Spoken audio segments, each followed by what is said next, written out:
என்னோடய சேனலை சப்ஸ்கிரைப் பண்ணாதீங்க, சப்ஸ்கிரைப் பண்ணிக்கிங்க. பக்கத்தில் இருக்கிற பெல் பட்டன் அமுத்திக்கிங்க. ஒரு பாத்திரத்துலேயே 3 கப் தண்ணி எடுத்துக்கங்க. நான் 3 சுவரொட்டி வாங்கியிருக்கிறேன். அதை நல்லா வேக வைங்க.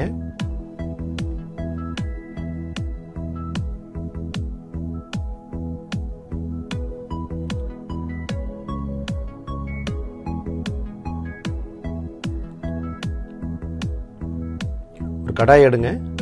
நான் 3 டேபிள் ஸ்பூன் எண்ணெய் எடுத்துருக்கிறேன். இதுக்கு எண்ணெய் கொஞ்சம் அதிகமாக தேவைப்படும். இது எண்ணெயில் தான் நல்லா வேகும்.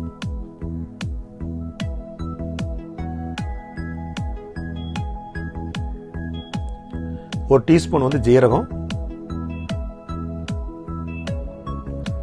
ஒரு பெரிய வெங்காயம் நைஸாக எடுத்து வெட்டி சேர்த்திருக்கிறேன். இது ஒரு பெரிய வெங்காயம் போதுங்க.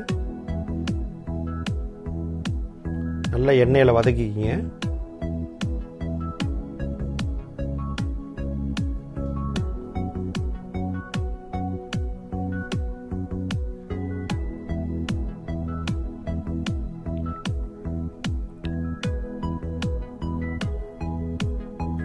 ஒரு டீஸ்பூன் இஞ்சி பூண்டு விழுதுங்க. ஒரு டீஸ்பூன் மல்லித்தூள்,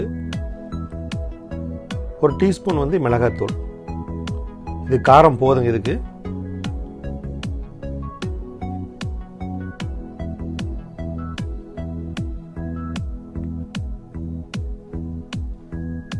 பச்சை வாசம் போக வரையில் நல்லா வதக்கிக்கிங்க. ஒரு அரை டீஸ்பூன் மஞ்சத்தூள் சேர்த்திக்கிங்க. இப்போ பார்த்தீங்கன்னா சுவரொட்டி நல்லா வெந்ததை சின்ன சின்னதாக வெட்டி இதில் சேர்த்திக்கிங்க.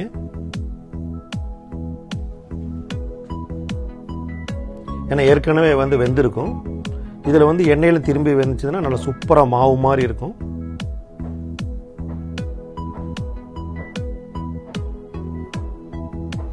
இது எண்ணெயிலே வேகட்டுங்க.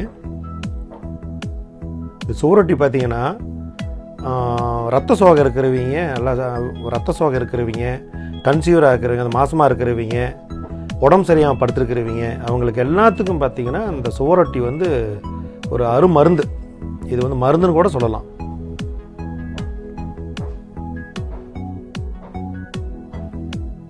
இதுக்கு உங்களுக்கு தேவையானது உப்பு பார்த்து போட்டுக்குங்க. இந்த டிஷ்ஷுக்கு எவ்வளோ உப்பு தேவையோ அதுக்கு தகுந்தாப்புல உப்பு போட்டுக்குங்க.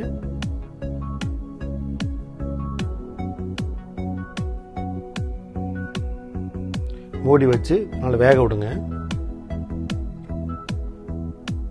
நல்லா வெந்துருச்சு. ஏன்னா ஏற்கனவே நான் வேக வச்சுருக்கிறோம். இந்த எண்ணெயில் வெந்ததுன்னு இன்னும் சூப்பராக இருக்கும். எல்லாம் மாவு மாதிரி இருக்கும். சாப்பிட்ற நல்ல டேஸ்ட்டாக இருக்கும். இப்போ உங்களுக்கு தேவையான பெப்பர் போட்டுக்குங்க. இந்த டிஷ்ஷுக்கு தேவையான பெப்பர் போட்டிருக்கிறேன். இது ரொம்ப சூப்பராக இருக்குங்க. இது ரத்த சோகை இருக்கிறவங்க அதிகமாக சாப்பிடலாம். ரத்தம் கம்மி, ஹீமோகுளோபின் கம்மியாக இருக்கிறவங்க எடுத்துக்கிறது. இப்போ சூப்பராக இருக்கும். செஞ்சு பார்த்துட்டு கமெண்ட்ஸ் கொடுங்க.